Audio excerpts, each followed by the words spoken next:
Olá, boa noite. O É Notícia inicia hoje a série de sabatinas com os candidatos à Prefeitura de São Paulo mais bem colocados nas pesquisas de intenção de voto.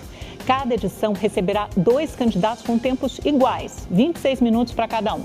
Neste primeiro programa, recebemos a candidata Marina Helena, do Novo, e na segunda metade, Pablo Marçal, do PRTB. Marina Helena é economista com carreira no mercado financeiro. Foi diretora de desestatização do governo Bolsonaro, CEO do Instituto Millennium e fundadora do Movimento Brasil Sem Privilégios. Em 2022, candidatou-se a deputada federal. É a primeira suplente por São Paulo. Boa noite, candidata. Seja muito bem-vinda. É um prazer recebê-la. Amanda, o prazer é todo meu estar aqui com você na Rede TV e a todos que nos acompanham. Candidata, no site da sua candidatura, a senhora se apresenta como única candidata da direita, ainda que outros reivindiquem esse mesmo rótulo, como Pablo Marçal, por exemplo. Embora a senhora tenha participado, tenha sido diretora da Secretaria de Desestatização do governo Bolsonaro, nem o ex-presidente, nem o seu colega de governo, Tarcísio de Freitas, apoiam a senhora. Eles apoiam o atual prefeito, Ricardo Nunes. É uma contradição Bolsonaro e Tarcísio apoiarem Nunes? Por que eles não a apoiam?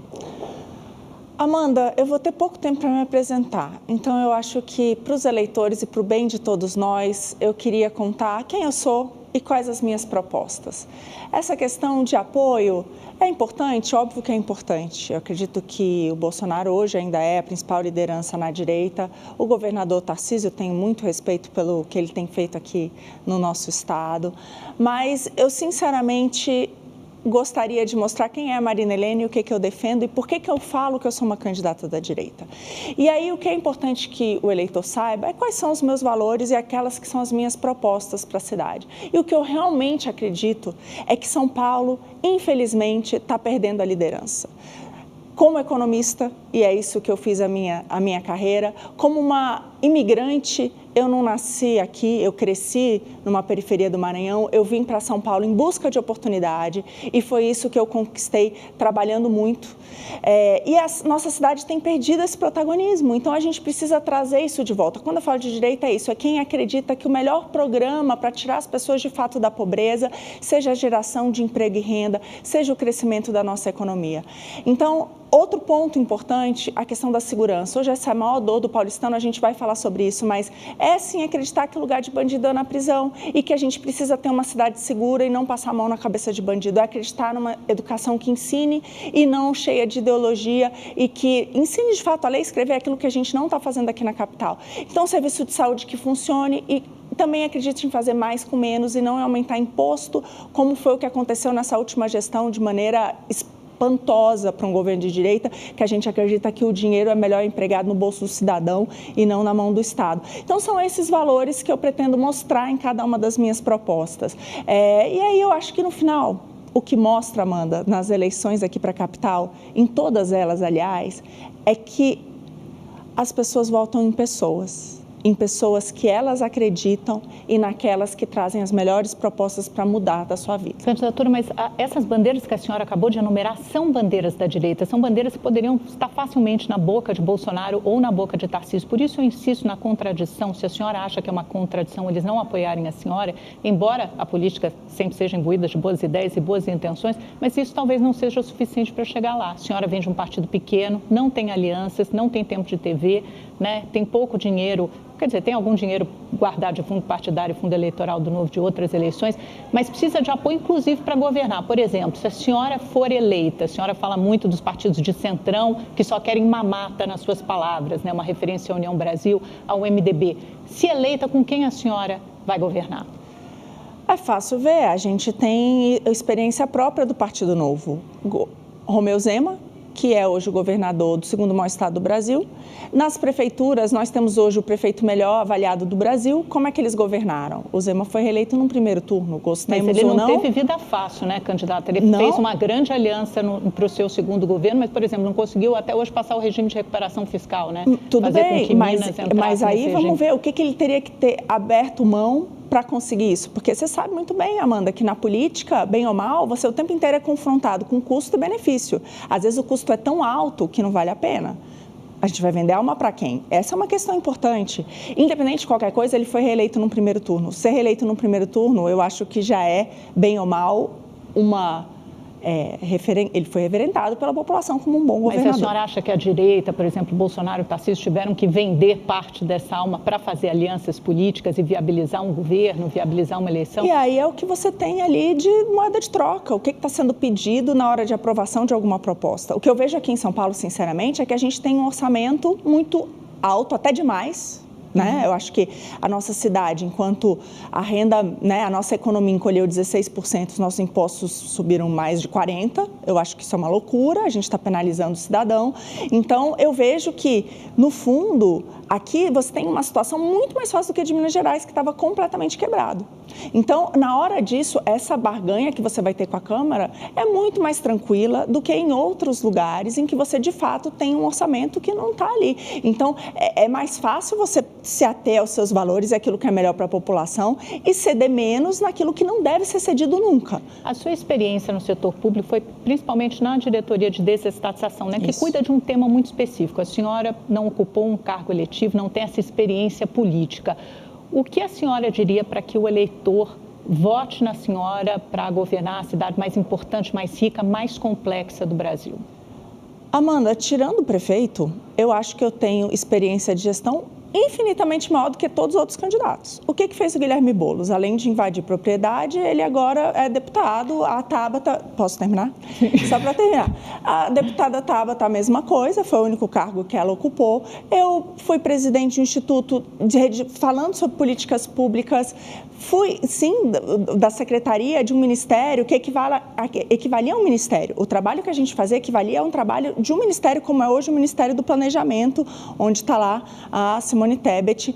E outra coisa, a gente foi responsável por indicações para 700 empresas onde a União tinha participação, terrenos da União inúmeros, melhorar a governança de todas essas empresas. Ali a gente era responsável por indicar nomes para mais de 5 mil nomes para esses lugares. Então, assim, de fato, é comandar um time gigante. E o que foi feito dentro das estatais, que é importante que a população saiba, tá aí, ó. A gente teve, de novo, pela primeira vez, um prejuízo da Petrobras, gente. Com petróleo onde está, não faz nenhum sentido. Outra coisa, as empresas tinham um prejuízo no governo Dilma de 30 bilhões, a gente levou para lucro de mais de 200 bilhões. Era dívida maior do que o seu ativo quando a gente considera as grandes empresas.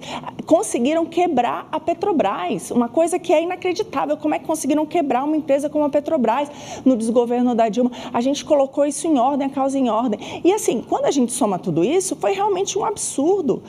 Eu estou falando, quando a gente soma lucratividade, melhora de ativo, queda de dívida, a gente está falando de 1 trilhão e 300, Amanda. 1 trilhão e 300 bilhões. Gente, isso é 10 anos de orçamento de São Paulo. Então, foi essa arrumação que a gente fez na casa, que é o quê? Colocar pessoas sérias e competentes, que é o que eu quero fazer na cidade de São Paulo.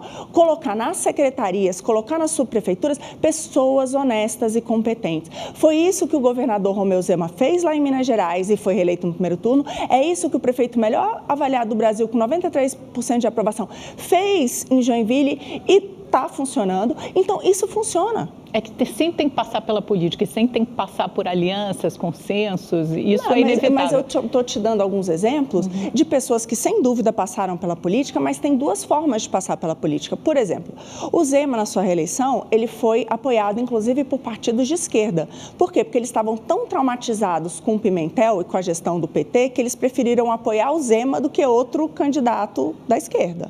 Então, isso se mostra... Isso por que fizeram isso?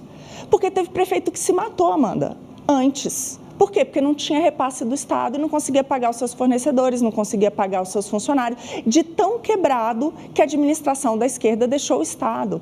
Então, tem formas de fazer política. Eu quero dizer é que quando você faz uma boa política pública também, que resolve os problemas da população, você também consegue apoio político, entendeu? Vamos falar então um pouquinho desse orçamento de São Paulo, né? Já que a senhora é egressa do mercado financeiro, entende muito de contas públicas. É o terceiro maior orçamento da União e as contas estão saudáveis, estão relativamente em ordem. Isso vem depois depois de uma renegociação importante que o governo Haddad, do PT, conseguiu fazer quando ele estava à frente da prefeitura. Todos nós brasileiros estamos pagando até hoje. Não, mas a dívida de São Paulo caiu para menos da metade. E as outras administrações seguiram com isso. Por exemplo, você teve a cessão do Campo de Marte aqui, que também trouxe um alívio para as contas, e também a reforma da Previdência Municipal, que diminuiu o déficit. Hoje, eu vi aqui o número, fui procurar o número, a gente tem aqui uma dívida que corresponde a 26% da receita de São Paulo. Então, onde está o problema? Por que é tão difícil implementar boas políticas públicas, fazer o dinheiro chegar na ponta, na população?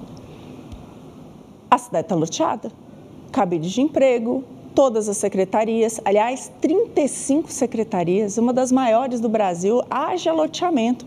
Subprefeituras, 32 loteadas, coordenadorias de educação loteadas, coordenadorias de saúde loteadas, haja loteamento, Amanda, não tem como dar certo mesmo. Outra coisa, contrato, né? Você falou da minha experiência na Secretaria de Desestatização e é importante que seja dito isso. A gente aqui na cidade de São Paulo, boa parte dos serviços são terceirizados. São terceirizados e péssimos contratos. Os contratos não estão ali para resolver a vida de ninguém. Muitos desses contratos são feitos por custo. Então, por exemplo, tapar buraco na cidade. A empresa recebe por asfalto. Qual que é o incentivo dela? Que tenha cada vez mais buraco, porque ela vai receber mais. Não deveria ser o contrário, o incentivo não deveria ser não abrir buraco. Então, assim, os incentivos, eles são completamente errados. A mesma coisa quando a gente fala de assistência social. A gente tem um monte de organização social fazendo a questão da assistência social, só que elas são ganhas quanto mais morador de rua, quanto mais pessoas estiverem lá. Não deveria ser para tirar essas pessoas da rua, restabelecer o seu vínculo familiar, trazer essas pessoas de novo treinamento no mercado de trabalho. Ou seja, o que eu quero dizer é, por que não dá certo com tanto dinheiro? Porque é muito mal feito. Nem o servidor público, nem as empresas prestadoras de serviços têm metas baseadas em melhorar a vida do cidadão. A gente precisa reescrever tudo isso e colocar metas baseadas em melhorar a vida do cidadão. Então, a senhora está falando de uma grande revisão de contratos em todas as áreas. Passar um pente fino em todos os contratos e também na prestação do serviço do servidor público. Hoje, por exemplo, os servidores públicos, tá? Vou dar um outro, a gente falou das empresas, que tem problemas graves, gravíssimos. Mas o servidor público é a mesma coisa. Eles não têm meta de avaliação. Tem, por exemplo, um bônus de acordo com a avaliação, tá? Sabe qual a média?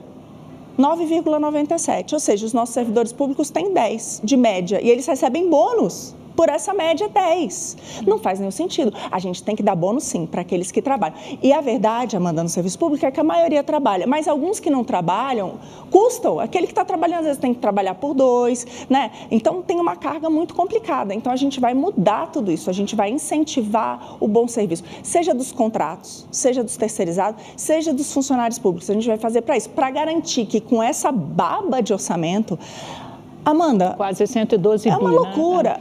Isso, eu vou dar um exemplo. Escola pública na cidade de São Paulo custa mais caro que escola privada. A gente chegou nesse nível, só que não ensina nem a ler nem a escrever. Então, assim, tem muita coisa errada. E eu acho não, é o que mostram os dados e tudo que a gente está vendo, que isso tem a ver, sim, com loteamento. Entra prefeito, sai prefeito, seja de direito, seja o que se diz de direito, seja o que se diz de esquerda, seja lá o que eles falam. É tudo loteado. Quando a senhora fala de loteamento, basicamente também se refere a desperdício, né? A recursos públicos mal empregados. Vamos pegar esse exemplo da educação que a senhora citou e, infelizmente, São Paulo, apesar de ter um orçamento gigantesco, fica, de fato, muito atrás de municípios menores e menos importantes. Por exemplo, a taxa de leitura, segundo o ranking do MEC, fica em 38%, né? A taxa de quem sabe ler e escrever no segundo ano fundamental. Ou seja, a maioria das nossas crianças, 6 em cada 10, não sabem ler e escrever chegando no segundo ano fundamental. Creche, ainda bem, conseguimos zerar a fila. Por outro lado, escola em tempo integral, a partir dos 4 e 5 anos, só na creche mesmo, porque a partir dos 4 e 5 anos, a gente tem filhos, né? Você é um pouquinho mais velho, eu nessa idade, pré-escola em tempo integral só para 11% da população. Qual a sua proposta na área da educação? Perfeito. O ponto principal é o seguinte, hoje as nossas escolas públicas são tão caras que custam mais caro do que a privada. Não é aceitável que a gente não consegue, o custo por aluno, a mensalidade. Por exemplo, no ensino fundamental, a mensalidade hoje numa escola pública é R$ 1.650 por mês. No ensino privado, R$ 1.470. Só que A privada ensina a ler e escrever. Mas em relação aos países do OCDE, a gente ainda não fica abaixo o custo por aluno? Aqui em São Paulo não. E outra coisa, o custo é por renda, né, Amanda? A gente tem que pensar que metade da nossa população vive com R$600 por mês. Então, tudo tem uma questão também de que é quem está pagando esses impostos. Então, a gente tem que ver em relação à nossa renda. Chegou um ponto em que é mais caro do que a escola privada. Então, quais são as nossas propostas? Escolas excelentes. Primeiro ponto, se chegou a esse ponto de que a privada está mais barata e ensina melhor, vamos pegar as melhores escolas privadas para administrar escolas públicas. Segundo ponto... Mas isso só na parte administrativa, não na parte pedagógica. Na parte pedagógica, em tudo, elas estão ensinando a ler e escrever. A gente tem que saber como é que essas escolas ensinam ler, escrever e contas básicas e estão, de fato, transformando a vida das nossas crianças e as públicas não. Então, vamos mostrar, elas podem ajudar a ensinar. Mas os professores continuam sendo do ensino público? Privado, de acordo com a aposentadoria. A gente vai ter nos próximos 10 anos, 1/3 dos nossos servidores estão se aposentando. É a hora da gente começar a trazer experiências que deram certo em outros lugares do mundo. Então, a senhora está sugerindo diminuir o quadro de funcionalismo público, não abrir novos concursos e contratar do setor privado? A gente vai trazer essas escolas para administrar, como já acontece hoje, Amanda. Por exemplo, Liceu Coração de Jesus, uma escola no meio da Cracolândia que ia fechar, uma escola centenária, administrada pelos salesianos, que teve agora uma parceria com a prefeitura, ela recebe alunos da rede pública. Quem está achando que foi bom não sou eu, são os pais das crianças que foram até a prefeitura pedir, pelo amor de Deus, para ter a 6ª, 7ª série, porque só vai até a 5ª. Mas sugerindo uma privatização do ensino, então? Não, vai continuar sendo pública. Os pais não vão ter que pagar R$1. Não é a privatização nesse sentido. Mas o que a gente vai fazer é parcerias, trazer sim as escolas melhores da rede privada para administrar essas escolas, agora com meta clara de aprendizagem, porque aqui na cidade tem um monte de contrato, mas não tem meta, a gente precisa de meta de aprendizagem. Se não tiver meta de aprendizagem, rua, essa é a diferença, mas vamos trazer, porque elas ensinam melhor e custam menos. Então, se é melhor por menos, a gente tem que trazer. Por que não adotar modelos que deram certo, por exemplo, como de Sobral, no Ceará, ou também, no Pernambuco, que a gente você também fala de vai ter escolas isso, de tempo mas integral? Vamos lá, no resto do mundo, hoje, isso é a coisa que mais dá certo. A gente tem 2 entre os 5 principais do ranking do PRISA que só usam esse modelo. As demais têm esse modelo também, competindo com a escola pública. Por quê? Porque ao trazer isso, a escola pública também melhora de qualidade. Porque você traz inovações que muitas vezes, às vezes, no público ele não consegue ter. Agora, dentro da rede pública, a gente também vai ter esse esquema de meritocracia, que é o qual? Os professores que derem aula, que forem para a sala de aula, os professores que ensinarem os alunos e melhorarem a aprendizagem dos seus alunos, eles vão ser bonificados. Aqueles que não forem dar aula e que não estiverem melhorando a aprendizagem dos alunos, esses a gente vai demitir, vai dar lugar para aqueles que queiram de fato ensinar as nossas crianças. Candidato, isso fica um pouco ilusório, porque a senhora participou da Secretaria de Desestatização. Certamente o ministro Paulo Guedes não conseguiu implementar muitas das ideias que ele tinha ali como desejo, como alvo, até porque foi impedido pelo próprio presidente Bolsonaro, porque a gente sabe, o setor público das reivindicações são associações, são sindicatos muito fortes e tem um histórico, tem uma cultura que a gente não pode ignorar. Mas, Amanda, está aí no centro da cidade. Outra coisa, as creches parceiras, as creches conveniadas, como é que a gente zerou a fila de creche? Porque hoje uma creche privada custa R$ 1.200, uma creche pública R$ 2.000. Seria impossível ter zerado a fila de creche se não fosse a partir disso. Não teria nunca. Então, a realidade é que isso já existe. O que eu quero é expandir e muito, e de maneira a melhorar a qualidade da nossa escola. E isso funciona no resto do mundo, isso é importante. Os estudos mostram que esse modelo é o modelo que mais beneficia as crianças mais pobres do mundo. Então, o que a gente está querendo trazer para cá é essa tecnologia, que já funciona. Candidata, na segurança pública, a senhora defende tolerância zero, já falou em internação compulsória para quem está há mais de 5 anos na Cracolândia. O seu vice é um coronel da PM, né, o Prial Neto. Hoje, o modelo do Estado, em parceria com a Prefeitura, é atacar esse problema, enfrentar o problema da Cracolândia a partir do ponto de vista da perspectiva da segurança pública, saúde e assistência social. Como será a sua abordagem se eleita? Em relação à Cracolândia? A Cracolândia. E depois, de uma forma mais ampla, a segurança pública. Vamos focar na Cracolândia. Em relação à segurança, que isso aí vale até mais forte para a Cracolândia, né? Então, em relação à segurança pública, a gente precisa, de fato, ter uma tolerância zero com a criminalidade. Hoje, nós gastamos 1 em cada R$100 desse orçamento absurdo que a gente tem aqui na capital com segurança. É pouquíssimo, Amanda. A minha ideia é triplicar esse orçamento e sobra dinheiro em lugares que não deveria estar sendo gasto, e essa é a prioridade. Defina. A Tolerância Zero foi um programa que deu super certo em Nova York e que tem sido adotada por outras cidades aqui mesmo no estado de São Paulo e que tem sido muito efetivas em reduzir, de fato, a criminalidade. E o que ela consiste? Primeiro, homens na rua. Tem um mínimo de homens que precisam estar na rua para dar sensação de segurança para a população.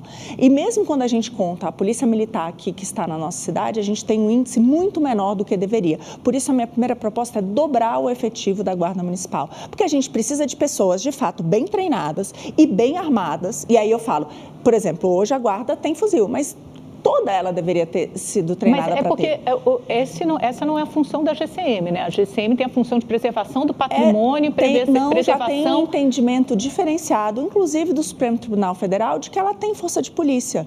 Porque não adianta nada a gente ter uma polícia que está ali e acontece um crime ou alguém aborda a população. A gente tem uma lei de 2014, né? Você precisaria fazer uma nova legislação, tanto que tem uma PEC que tramita no Congresso hoje, dando força de polícia estadual, polícia às GCMs, mas isso ainda tem que ser aprovado. Aqui na cidade, ela já é armada, na maior parte dos municípios já é, e pelo interior aí, a gente está vendo em várias cidades que isso está funcionando.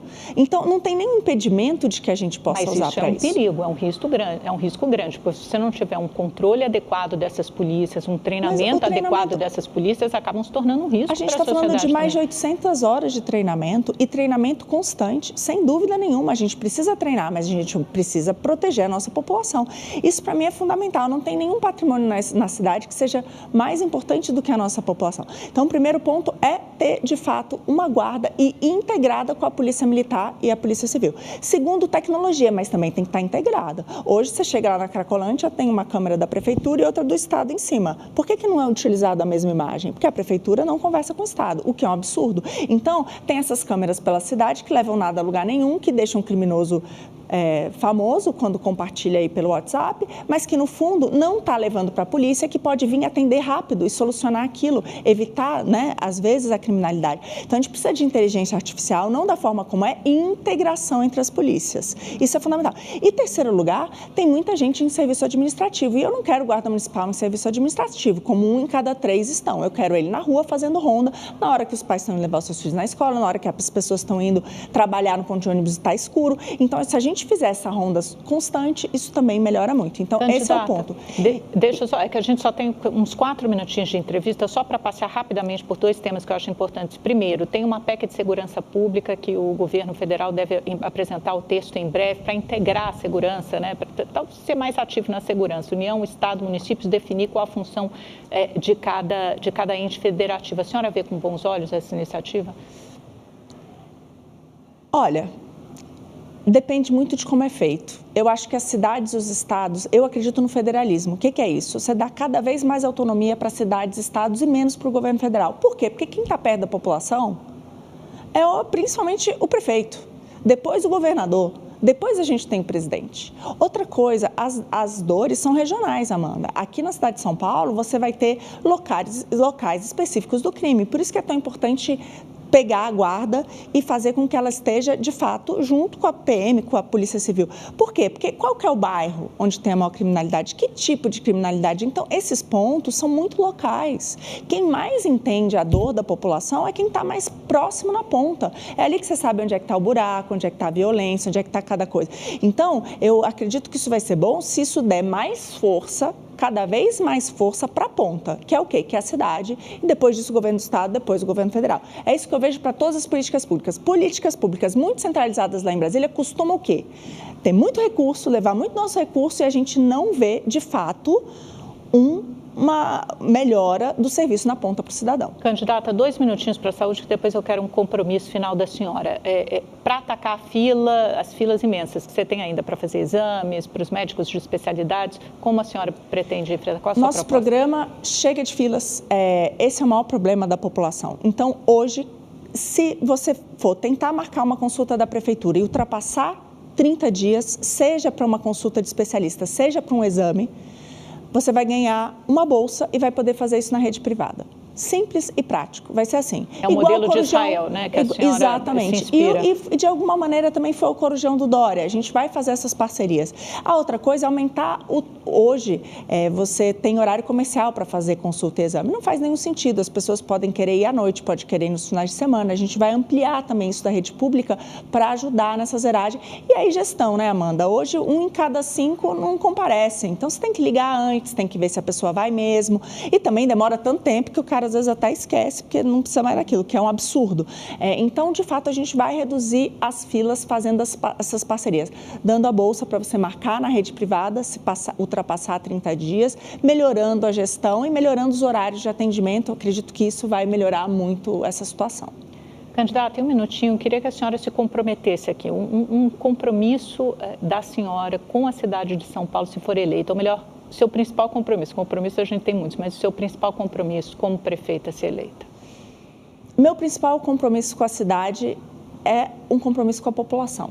De novo, eu não tenho rabo preso com ninguém, não preciso lotear cargo nenhum na prefeitura. O que eu quero trazer para cá é o que eu vi com a minha experiência dentro do Ministério da Economia, que deu muito certo com as estatais, que é o quê? Colocar pessoas honestas e competentes. Isso faz toda a diferença, gente. Se a gente tiver secretários honestos e competentes, subprefeitos honestos e competentes, realmente querendo resolver a dor da população, as coisas se resolvem. Outro ponto, tanto para servidor público quanto para empresas terceirizadas, a gente tem uma proposta muito simples. Eles vão ser remunerados de acordo com o serviço que eles estão propondo. Não é por custo, não é por acordos, nada disso. A gente vai fazer o seguinte, prestou um bom serviço, ótimo.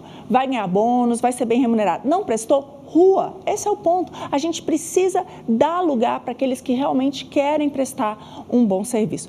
Eu queria deixar aqui, eu sou Marina Helena, eu sou mãe de 2 filhos, aluna de 8, Theo de 4 meses, e estou aqui porque realmente eu quero construir uma cidade melhor para todos nós, onde eles tenham muito orgulho de viver. Se você quer conhecer mais sobre mim, só deixar aqui as minhas redes sociais, Marina Helena BR, vem conhecer um pouco mais das nossas propostas. Candidata, muito obrigada, um prazer enorme entrevistá-la, espero nos revermos em breve e na segunda metade, depois do intervalo, eu converso com Pablo Marçal, candidato pelo PRTB. Não saia daí, é rapidinho. Na segunda metade do É Notícia, conversaremos com o candidato Pablo Marçal, do PRTB. Empresário, autor de 62 livros, Marçal se apresenta como mentor de milhares de pessoas com promessa de desenvolvimento emocional e prosperidade financeira. Nascido em Goiânia, começou em um call center e hoje ostenta patrimônio de cerca de 200 milhões de reais. Em 2022, teve 243 mil votos para a Câmara dos Deputados, mas sua candidatura foi julgada irregular e invalidada posteriormente pelo Tribunal Superior Eleitoral. Boa noite, candidato. Seja muito bem-vindo. Um prazer recebê-lo. Candidato, o senhor é um fenômeno das redes sociais, um empresário de sucesso. Qual é a sua ideologia política? Como o senhor se posiciona politicamente e por que quer ser prefeito de São Paulo? Primeiro, eu não quero ser o prefeito, não é uma questão pessoal minha. É a cidade que precisa de alguém com envergadura, alguém que é gerador de emprego, alguém que vai mudar a mentalidade do povo. Nenhum político fala sobre isso. Então, não é uma questão de eu parei para ter mais um problema na minha vida. Na apresentação, você falou que eu ostento um patrimônio de quase 200 milhões de reais. Isso é a minha pessoa física. As empresas que eu governo e sou titular delas, elas valem bilhões em valor de mercado. Eu não ostento, eu desfruto, eu uso. Inclusive, invisto em muitas pessoas, né? Tem trabalhos sociais em alguns países africanos, ajudei na enchente do Rio Grande do Sul, apoiei também o pessoal da Venezuela e estou junto ali, produzi um documentário para mostrar para o mundo inteiro o que eles estão fazendo. E eu estou na política para fazer uma coisa que nenhum político deu conta de fazer. Hoje são 70 mil cargos públicos, onde pessoas são eleitas pelo voto. E eu quero, pelo menos, colocar nesses próximos 4, 8 ou 12 anos que eu vou permanecer na política. Eu não quero ser um profissional de política, eu quero servir por um tempo. Eu acho que todo mundo que tem resultado na nossa cidade, no nosso estado e no nosso país deveria servir a população, porque a gente tem muita gente desqualificada fazendo isso. E a minha orientação política é libertária. O povo precisa ser livre do comunismo, desse sequestro emocional de ficar prometendo e nunca cumprir.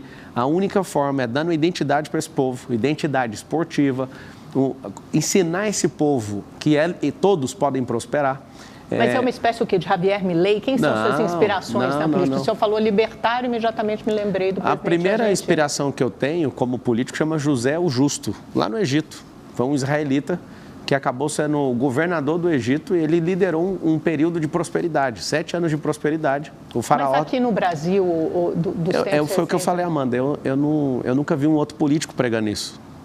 Aqui vai ser uma guinada que a gente vai ter no país para mostrar para todo mundo. Eu que sou filho de faxineira, meu pai é aposentado, funcionário público, eu que estudei na escola pública, eu sei que aquilo que a gente ganhou na escola pública jamais dá para prosperar. Muitos analistas o veem como um personagem antissistema e antipolítico, uma espécie de Bolsonaro 4.0. O senhor se vê dessa forma ou não? Olha, todo respeito ao capitão, né? Ajudei, servi ele sabe o respeito que eu tenho por ele me deu a medalha lá que ele dá para as pessoas que ele respeita, dos 3 Is. Mas eu me considero marçal, eu me considero alguém que venceu na vida e que está a fim de ajudar você, seus filhos, a sua família também vencer. Eu não me considero outra pessoa, eu sei a minha identidade, eu sou um filho de Deus, né? Sou imagem e semelhança dele. É isso que eu aprendi sobre o que o próprio Deus acha sobre mim. E eu quero que você também saiba disso, para você nunca mais ter que depender de nenhum político, para você depender de nenhuma história de gente que usa do comunismo para entrar na sua cabeça e sempre sequestrar vocês emocionalmente. Isso não é uma questão que eu quero que as pessoas engulam, não. Eu vou mostrar que tem como fazer.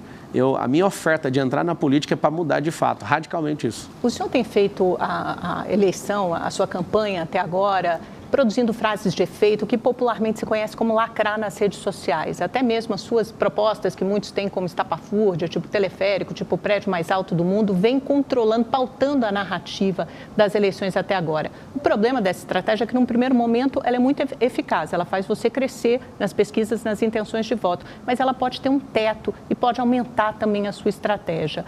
A sua rejeição, a sua estratégia de campanha vai ser principalmente viralizar nas redes sociais? Não, não é viralizar, é mostrar que eu sou o único que pode libertar você dessa miséria que você está. Libertar você de ter que sentir o cheiro do Tietê todo dia, libertar você com esses 7 milhões de carros, né, destruindo o ar dessa cidade.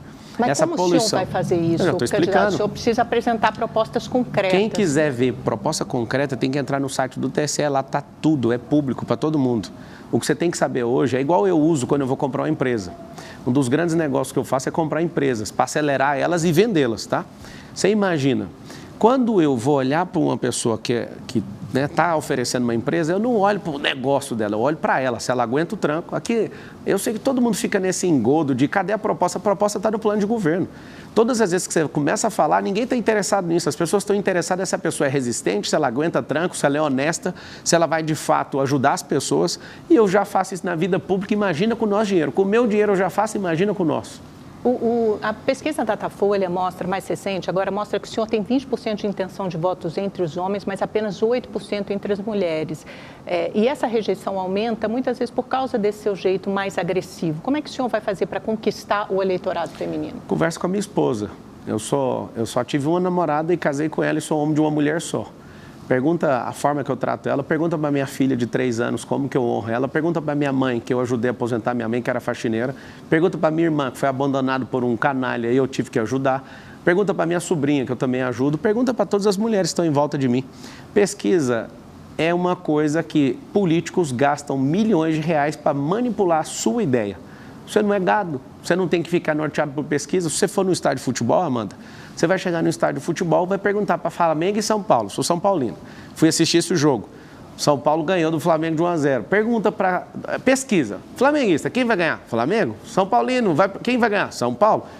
Não interessa o que essa pesquisa está dizendo. Se você for pegar todas e criar um comparativo, um quadro analítico, você vai perceber que todas estão muito diferentes uma da outra. Resumindo, eleição e mineração você só conhece num dia, chamado apuração. Elas mostram mais ou menos a mesma coisa, candidato. O Nunes, o atual prefeito, e Guilherme Boulos no primeiro patamar, e logo seguidos então, por vocês, Datena e o senhor ótimo. No segundo então, tá pelotão, bom. Vocês dois avançando, crescendo. O governador de Minas Gerais, o Zema, né? Ele tinha 2% das intenções de voto e acabou ganhando e depois venceu o primeiro turno na reeleição.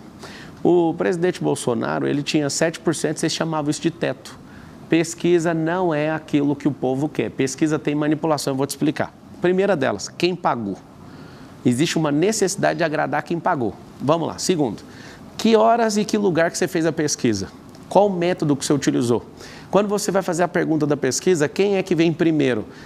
esse método foi randomizado ou ele foi aplicado para as 1.000 pessoas de forma que o Nunes fique em primeiro? Não, tudo bem, não, mas é que eu estou explicando. É porque assim, eu não estou preocupado com isso. Eleição, você precisa conquistar o povo. E é isso que eu vou fazer e estou fazendo. Estou tentando entender qual vai ser sua tática, sua estratégia de campanha, se ela vai ficar restrita às redes sociais. Porque, por exemplo, no bolsonarismo, mesmo o Zema, que o senhor fala da antipolítica, isso veio numa onda, numa esteira de uma série de acontecimentos da Lava Jato, da derrocada do PT em 2018. Eles eram muito calcados em pautas conservadoras e moralizantes, pautas liberais na economia de segurança pública. Eu estou tentando entender qual é o esteio da sua campanha, das suas propostas. Todos os jornalistas me perguntam a mesma coisa e se eu contar o Boulos vai usar. Eu não vou te mostrar a estratégia. Eu gostaria de te contar, mas vai ser uma campanha que vai ser internacional. Vai ter gente de fora ajudando e não é com grana, não. É gente se posicionando e falando, eu estou com esse cara, eu acredito nele. Tem muita gente, mas só para você entender. Empresários, gente famosa, você vai líderes ver. políticos? Você vai ver, é internacional. Por quê? Porque o São Paulo mostra o futuro do Brasil. Eu estou aqui nessa campanha, vou explicar por quê. Porque tiraram o Salles e eu achei muito suspeita a saída do Salles, como se tivesse um grande acordo para essa prefeitura ficar com esses 12 partidos políticos e de um outro lado tem o Luiz Inácio Lula da Silva que quer pegar para ele a prefeitura mais poderosa, porque aqui está a reserva de domínio, o futuro desse país. Eu não queria mexer com a prefeitura. Quando eu observei, eu falei, eu vou ter que servir o povo justamente pelo que eles estão fazendo. E aí está aqui uma pessoa que é servo do povo. Já provei, eu tenho espírito público desde 2019, quando eu dei meu coração lá na África. Eu já ajudo em alguns países africanos, o principal em Angola, onde eu provei que dá para desfavelizar um lugar, onde dá para mudar a mentalidade de um povo. E eu fiz uma promessa para um garoto quando eu estava indo embora em 2019. Ele falou assim para mim, Amanda, você nunca vai voltar aqui, né? E eu fiz uma promessa olhando nos olhos dele, um garoto de 8, 9 anos aproximadamente. Eu só saio daqui depois que a última família entrar na última casa. Nós estamos construindo essas 300 casas, já são mais de 300 agora. E eu quero te dar um conselho para você que é da quebrada, você que é de favela, você que está em comunidade. Hoje, o frio de São Paulo, eu fiquei lembrando de uma senhora que eu conheci, lá no Beira Rio, numa favela chamada Beira Rio. Sabe o que ela falou? Essas casas de lata são como IML. Isso aqui você não suporta o frio. Hoje eu acordei e lembrei da frase dessa mulher. E eu faço um compromisso aqui como homem. Não vai ter nenhuma família morando em casa de lata aqui nessa cidade. Nós somos um povo rico o suficiente, temos dinheiro suficiente. Ano que vem a prefeitura vai ter 120 bilhões de reais de orçamento e a gente tem parcerias público-privadas que eu tenho certeza que os mais de 2 milhões de empresários, quando souber da seriedade que nós vamos desenvolver essa prefeitura, não vai deixar ninguém morar nem em casa de taipa, nem em casa de alumínio. Não vai acontecer isso aqui nessa cidade mais. Eu faço uma promessa como homem. Pessoalmente, eu vou honrar pela minha família o que eu estou falando. Candidato, no primeiro debate à Prefeitura de São Paulo, o senhor se referiu ao candidato Guilherme Boulos como comedor de açúcar. Depois o senhor falou que ele é aspirador de pó. E ele conseguiu uma liminar da Justiça, sem apresentar nenhuma prova, absolutamente nenhuma prova. E depois ele conseguiu uma liminar da Justiça, fazendo com que o senhor suspendesse esses vídeos da rede social e deixasse com que ele publicasse um direito de resposta. Não só o senhor não fez isso, como dobrou a aposta, publicou novos vídeos. Veio uma segunda decisão judicial, dessa vez do Tribunal Regional Eleitoral. O senhor já tirou esses vídeos da sua página? Não, e qual que é a lógica? Faz ele o exame toxicológico. Por que não pede o exame toxicológico? Não, o ponto é que o senhor não vai cumprir uma decisão judicial? A gente está dentro do prazo. Já tem duas. Isso, vai cumprir, mas o povo já sabe que é um aspirador de pó. Quem conhece São Paulo em todas as biqueiras, a pessoa que defende o uso de drogas, defende que mais pessoas vá para a Cracolândia, defende Nicolás Maduro, defende Daniel Ortega na Nicarágua, ele defende o Foro de São Paulo. As famílias decentes dessa cidade não concordam. Agora, eu vou ter que sacrificar alguma coisa para provar para você. Inclusive, estou em posse do documento, não precisa ficar ansioso. Mas o senhor tem essas provas? Claro, e vou mostrar na hora certa, não precisa ter ansiedade. Mas por que o senhor não mostrou? Porque é uma acusação muito grave, o senhor não pode fazer de uma forma leviana. Mas o que os candidatos fazem nos debates é fazer exatamente isso que você falou. Como que eu vou falar agora se o povo esquece em uma semana? Calma que eu estou aqui, você não precisa ficar apavorado. O senhor está dizendo, então, que o senhor tem provas disso? Vou mostrar, calma. Ele é o candidato medalha de ouro, foi o que mais foi preso. E em todos os candidatos à Prefeitura de São Paulo, ele é medalha de ouro, já tem 3 pódios. Esse cara, eu entrei aqui para te falar, Boulos, você nunca na sua vida vai ser prefeito de São Paulo. Se esse é seu sonho, você vai pegar, vai mudar para outra cidade de gente que acredita na sua ladainha, nas suas mentiras, e aí você vira prefeito lá. Enquanto eu estiver aqui, se tiver um xerife nessa cidade, que é o Pablo Marçal, você nunca pisa aqui. Você não vai ser prefeito aqui. Candidato, nesse mesmo debate, no primeiro da TV Bandeirantes, os seus adversários apresentaram, o senhor disse, se eu tiver uma condenação, eu saio da disputa. Eles apresentaram essa condenação na mesma hora. Ela é prescrita. O senhor foi condenado a 4 anos e meio, em 2010, por fazer parte de uma quadrilha responsável por fraudes bancárias, né? Eles roubavam dados das pessoas na internet, faziam sites falsos de bancos, de instituições financeiras. Prescreveu, é verdade, num recurso em 2018, mas a minha pergunta é a seguinte, o senhor participou desse esquema? O senhor você falou bem, você falou assim, você falou de forma correta, não sei se foi inconsciente, mas você falou da forma correta. Eles, nunca fiz parte de quadrilha nenhuma, eu trabalhei para um cara consertando computadores e tomei um processo criminal por 13 anos. Meu pai me ensinou a ser homem, a não tocar em nada de ninguém. E faço um desafio para você, Amanda, como jornalista e todos os jornalistas desse país. Todo mundo. Descubra quanto que eu peguei e me dá o Pix que eu pago. Esse é o desafio. Queria saber do Lula, o tanto de dinheiro que ele roubou do país, que dia que ele vai devolver o dinheiro e a moral desse país. Quero saber de todas essa patifaria de PSOL, de PT, tudo que eles já desviaram do povo, eles dão conta de devolver? Eu sou homem, construí riqueza, um patrimônio multibilionário empresarial e eu posso falar para vocês, atuo em 19 segmentos diferentes, não afino para absolutamente nada que comunista me falar. Se eu estou devendo, põe para pagar que eu pago agora. Esse é o desafio. Agora, eu era um jovem, 18 anos de idade, estava trabalhando, eu só consertava os computadores e sobrou esse processo para mim. Esse processo, Amanda, correu à revelia. Esse processo não tinha advogado. Eu sou formado em Direito. Você não tinha Defensoria Pública? Não tinha. A própria Defensoria Pública falou, isso aqui é complicado demais para você, contrata advogado. O advogado cobrou 2 mil, nem isso eu tinha de dinheiro para pagar. Mas houve recurso, né? Tanto não teve recurso. A pena prescreveu no recurso em 2018. Você não conhece o processo. O processo correu à revelia, não tem isso. Eu não tive advogado ali. Candidato, no transporte público, o senhor propõe um cinturão de teleférico nas comunidades, né? Inspirado no modelo de La Paz, o senhor já falou, na Bolívia. Aqui do Brasil também. O problema é que La Paz, por exemplo, tem uma geografia completamente diferente de São Paulo, cheia de montanhas, de vales, é uma das cidades mais altas do mundo, justamente por causa da geografia de São Paulo, só que caberia, que a gente sabe que teleférico demora tempo para construir e é muito caro. Há outros jeitos mais baratos, por exemplo, por que em vez de teleférico não investir em BRT? Que é mais barato que o metrô, tem uma velocidade média mais alta do que o transporte público comum, ou mesmo os corredores de ônibus. Entra no detalhe, Amanda, acho que você não está bem informado em relação ao teleférico, ele é 5 vezes mais barato que o metrô. Ele é limpo, diferente de qualquer outro transporte. Sim, eu estou falando em relação ao corredor de ônibus, ótimo, BRT. tem que continuar. Inclusive, o atual prefeito não cumpriu nem 4 quilômetros. Está lá no plano de governo dele fazer 50 e não cumpriu nem 4. Mas está no seu plano? Eu quero saber do seu plano. É o seguinte, a gente tem Rio, o Uber está fazendo o transporte hidroviário, a gente era para estar fazendo. Ninguém tem isso no plano de governo, nós vamos fazer. Essa proposta do teleférico não é uma proposta de mobilidade para a cidade inteira, é para honrar a comunidade, que eu vou transformar a comunidade em centro olímpico e empresarial. O que é um centro olímpico e empresarial? Como o senhor primeira vai fazer coisa, você faz um centro olímpico para dar uma identidade esportiva para essas crianças. São mais de 60 esportes. As crianças na favela que eu tenho visitado, elas sonham ser jogador de futebol. E não é jogar futebol. A gente tem que dar uma identidade esportiva, sabe por quê? Para não ter mais nenhuma dessas crianças, quando elas crescerem, lá na rua, né? Porque tem 80 mil pessoas em situação de rua hoje. Você pode achar tudo o que você quiser hoje na Cracolândia, mas você não acha esportista lá. Eu fui atrás disso. O esporte molda caráter e nós vamos fazer isso com a Escola Pública de São Paulo. Todo mundo vai ter uma identidade esportiva e nós vamos investir nisso. Sabe por quê? Porque vai diminuir despesa em saúde. Quando você investe em educação e dá uma identidade esportiva, você vai diminuir depois a despesa em segurança. E aí esse teleférico é para honrar esse povo. Isso não é a solução de transporte. A solução de transporte mais inteligente que existe é levar centros de empreendedorismo para a favela. Eu quero criar ali centro gastronômico, hoteleiro, turístico. Esse teleférico é o transporte mais seguro do mundo. É um elevador na horizontal e ele não para você ter uma noção. Com a geografia de São Paulo, isso dá certo? Não tem problema, tem vários morros aqui em São Paulo. São Paulo também tem a geografia aqui não é o Chapadão. Essas comunidades, elas não precisam antes de saneamento básico, de urbanização, de regularização fundiária. Essas pessoas de habitações menos precárias, né? Porque como o senhor falou, mora em casa de lata, mora em casa de palafita. E a gente tem dinheiro para isso, a gente vai fazer isso.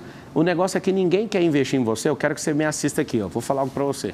Ninguém quer investir em vocês porque vocês são massa de manobra. Tem 2,5 milhões de pessoas que são tratadas, principalmente pela esquerda, como massa de manobra, para vocês ficarem. Toda vez que você ouvir o termo favela, favela é ausência de governo. Comunidade, que é um plano nosso que chama Comunidade Forte, vai ser reestabelecida. Nós vamos reurbanizar e vamos investir. Só que eu vou contar um segredo para vocês. Como não investiram nessas últimas décadas, como aí no Panorama, que tem 80 anos essa favela, e vocês mesmos construíram a rua, para deixar que eu vou asfaltar isso aí para vocês. Aí na Vila União, na quebrada aí, onde é a Zona Leste, no próximo ao Itaquerão, vocês estão precisando de poste de energia, só que precisa fazer a guia. Pode deixar comigo, eu vou pessoalmente aí fazer. Eu prometi e vou fazer. Ganhando a eleição ou não, eu vou resolver esse problema de vocês. Sabe por quê? Porque eu preciso de gente bem intencionada que quer libertar vocês e eu vim aqui para libertar vocês dessa miséria. É isso que queima no meu coração, é esse o recado que eu quero passar para todo pai de família, para toda criança, para toda mãe que está aí agora desolada porque não tem um governo que está afim de ajudar vocês. Eu estou de saco cheio disso, eu vou ajudar vocês. Já fiz isso com o meu pouco dinheiro que eu tenho, imagina com o nosso. Vou investir primeiro em gente, para depois falar qualquer outra coisa. Nós vamos abençoar vocês, mesmo todo mundo criticando e zoando, nós vamos ajudar vocês. Na segurança pública, candidato, o senhor mencionou uma ideia de espalhar câmeras pela cidade para detectar comportamentos suspeitos, o que o senhor chamou de pré-crime, depois drones que sairiam de cima de prédio. Me conta como é que funciona isso, no que você se inspirou, em que modelo? A pasta é anticrime, né? O que é o anticrime? Ao invés da gente só penalizar pelos comportamentos, vou te falar por que a criminalidade está assim. Porque o direito social mais absoluto de todos não está sendo respeitado. Sabe qual é o maior direito social que existe ou não? Você sabe ou não? Vida, né? Vida é emprego, direito social. É emprego. Você não tem seu direito social chamado emprego preservado. Então, nós vamos abrir empresas, vai ter uma secretaria de empresarização, sabe para fazer o quê? Para mais paulistanos abrirem empresas. Empresas que geram emprego, não é o governo. O governo tem que facilitar a abertura, abençoar o empreendedor para ele abençoar os trabalhadores. Tem mais emprego, tem mais renda. Quando tem emprego, diminui a mortandade e a criminalidade. A gente tem que parar de pegar o dinheiro público e ficar tentando tampar furo, colocar balde para pegar goteira. A gente tem que trocar a telha. Tem como pegar o dinheiro público e tratar efeito e tem como pegar o dinheiro público e tratar a causa. Uma das causas mais poderosas vai ser a empresarização, que inclusive, Amanda, cada empresa na cidade de São Paulo, que são mais de 2 milhões de CNPJs, terão um braço de ensino. Eles vão treinar em profissões do futuro, tecnologia, inteligência emocional, educação financeira. Por que nós vamos treinar as pessoas que trabalham nas empresas? E a empresarização, para todo mundo ter oportunidade de ter seu próprio negócio. Eu faço uma pergunta para você que é de São Paulo. Quem não quer ter seu próprio negócio? A senhora que gostaria de ir lá no Brás comprar sutiã, comprar roupas, modinha para a senhora vender. Quem que não gostaria de ter um lucro nisso? Nós vamos ensinar, seus filhos vão aprender na rede pública, vocês vão aprender através das 2 milhões de companhias que tem nessa cidade. Quem vai patrocinar isso é a prefeitura e eu posso garantir, a partir de 2025, todo mundo vai ser treinado para prosperar nessa cidade. Conte com isso. Candidato, mas o senhor não respondeu sobre a segurança pública e a Cracolândia e a segurança, porque tudo isso é um ciclo, eu concordo com o senhor, tem que ter mais emprego, distribuição de renda, menos desigualdade social, mas e a segurança pública, os GCMs e a Cracolândia? Vamos lá, a gente teve um aumento de 23% das pessoas em situação de rua por não ter inteligência emocional, por não investir em educação, por não ter identidade esportiva, eu já falei da causa. Sobre essa nova segurança que vai ter em São Paulo, a lei permite ter até 24 mil guardas no GCM. Hoje, a principal preocupação do paulistano é segurança. Com o anticrime, a gente vai usar tecnologia. Hoje, a cidade de São Paulo deve ter menos de 20 mil câmeras e essas câmeras não são eficientes porque elas não são controladas por uma análise. Ela não tem uma inteligência artificial por trás já para detectar e agir imediatamente. O que a gente vai fazer? Nós vamos colocar uma análise preditiva, que a gente, de forma estruturada, pegando o comportamento humano, a gente vai detectar comportamento e antes de acontecer, presta atenção, o que é um pré-crime? Antes de acontecer, nós vamos usando tecnologia para essa pessoa. Que exemplo de um comportamento suspeito, por exemplo? Por exemplo, a pessoa vai meter a fita, ela tem o mesmo comportamento. Você pega um motoqueiro, ele está de 2, ele fica indo e voltando numa esquina. Aquele comportamento já é suspeito. Não é porque ele vê de tal lugar ou para onde ele está indo. Aquele comportamento, mas na análise... Mas a chance de incorrer em erro é imensa, né? Mas porque é por isso que ninguém vai prender. É por alguém. Isso que chama pré-crime. É por isso que a gente vai mostrar que está sendo vigiado. A população de São Paulo vai agradecer, porque para controlar a segurança de 12 milhões de pessoas, a gente precisaria, sabe de quê? De 100 mil guardas. Só que a gente tem tecnologia para isso. Eu quero triplicar o efetivo da guarda municipal, levar para a escola, começar primeiro no distrito mais violento da cidade de São Paulo, que chama Pinheiros. Nós temos 96 distritos. Vocês aprovando como povo, sabe qual que é o problema dos políticos? Eles querem implantar ideias que custam bilhões. Eles não querem rodar testes primeiro para a população aprovar e falar, isso aqui é o que a gente quer na cidade inteira, para depois rodar esses contratos multibilionários. Depois nós vamos colocar nos outros distritos até chegar aí no seu bairro. O que a gente tem que fazer para você entender? Nós precisamos de tecnologia, pelo amor de Deus. A nossa nação vai se tornar uma nação que é escrava da tecnologia. A gente não produz os nossos próprios carros, não produz computador, a gente não tem programador. Em algumas empresas eu tive que contratar programadores de outras nações, porque não acha aqui. Ninguém tem esse sonho aqui, a gente não treinou o nosso povo para isso. Então entenda que a gente não precisa ter centenas de milhares de câmeras igual em Londres. Lá tem câmera adoidada, só que não funciona. Falta pouco tempo para terminar a nossa entrevista. Tem uma pergunta que é importante fazer, que é o seguinte. Recentemente veio a público uma conversa do presidente do seu partido, do PRTB, o Leonardo Avalanche, dizendo que ele tem proximidade com integrantes do PCC. E ele menciona uma figura chamada Piauí, que investigações da polícia mostram que é o líder da facção criminosa na favela de Paraisópolis. E o senhor aparece numa foto há cerca de 2 semanas com o irmão dessa figura, do Piauí. O senhor sabia com quem estava se encontrando? Jamais. Ou foi coincidência? Jamais. Eu tirei foto com mais de 500 pessoas em Paraisópolis e um beijo para todo mundo que mora em Paraisópolis. Nós vamos servir vocês aí. Imagina, Amanda, eu ter que ficar pedindo certidão de nascimento de todo mundo que eu tiro foto. Não, porque são Sabe o duas que é engraçado? coincidências, Sabe o né? que é a coincidência? A coincidência é alguém pegar essa foto e por que não manda para a polícia e por que já não resolve? Por que só vira fofoca? Você entende que a imprensa hoje é uma fofoqueira? Ela só quer ficar jogando coisa o dia inteiro. Agora, Mas se o presidente... faz a mesma coisa com seus oponentes, Não, eu falo de mim, eu não falo de ninguém. Não, fofoca você fala de terceiro. Não, falando de mim. Eu falei lá no debate, eu não usei minha rede para fazer isso. Mas para que apresentar agora? Não está na hora de apresentar? Calma, relaxa que eu estou aqui. Mas o senhor está fazendo a mesma defesa em relação ao senhor. Eu estou falando agora de mim, eu então... não falei dele. Então é o seguinte, imagine eu tendo que saber quem é irmão de quem foi parido por qual mulher. Eu vou pedir certidão de nascimento. Eu sou um cara que já sou famoso nas redes sociais, agora na política está um terror, eu vou saber quem eu estou tirando foto. Agora é o seguinte, se o presidente desse partido tem algum problema, que ele pague. Quando eu recebi essa notícia, a primeira pessoa que eu liguei foi para ele. Se ele tem alguma ligação, se tem qualquer coisa de errado, que ele pague. E eu quero falar para vocês, não tenho partido, meu partido é Brasil. Eu estou no PRTB, agradeço aos Fidelix por me dar essa honra, ao Leonardo Avalanche por ter acreditado em mim, mas o meu partido se chama Brasil. E no futuro bem próximo a gente vai ter brasileiros que têm resultado podendo se candidatar sem partido político. Não sou igual a esses caras que morrem por conta de um partido. Se você está devendo alguma coisa, você vai pagar e eu não tenho nenhum problema com isso. Faça-me o favor de pagar se estiver devendo. Candidato, a gente só tem mais um minutinho final de entrevista. Eu queria que o senhor, a mesma pergunta que eu fiz para a candidata Marina Helena, que o senhor deixasse aqui o seu principal compromisso. Eu sei que são muitos, mas o seu principal compromisso com a cidade de São Paulo. Se for eleito prefeito, que compromisso é esse? Meu principal compromisso é com gente. Eu entendo de gente. Eu amo ver famílias sendo restauradas. Eu amo ver pessoas que não acreditavam nelas começando a prosperar. Eu acredito que Deus vai mudar a sorte da nossa cidade. Eu estou aqui para servir vocês, eu sou um servo do povo. Eu vou tomar pancada, eu sou o mais resistente de todos. Eu vim aqui, eu produzi mais milhões de impostos, gerei mais emprego, eu falo com mais gente, eu já servi mais gente, não só nessa nação como em outras. E eu quero pedir a sua confiança, me dá esse cargo. Me dá o problema gigantesco que é poder servir você. Que eu sou alguém que você vai se orgulhar todos os dias por você falar assim, ó, colocamos alguém que não era profissional na política, mas esse homem mudou a nossa vida. Eu quero investir meu tempo de qualidade, a melhor fase da minha vida, no meu auge de 37 anos de idade. Eu que tenho tudo o que eu já quis na vida, agora eu quero uma coisa que ninguém pode me dar, só você pode me dar.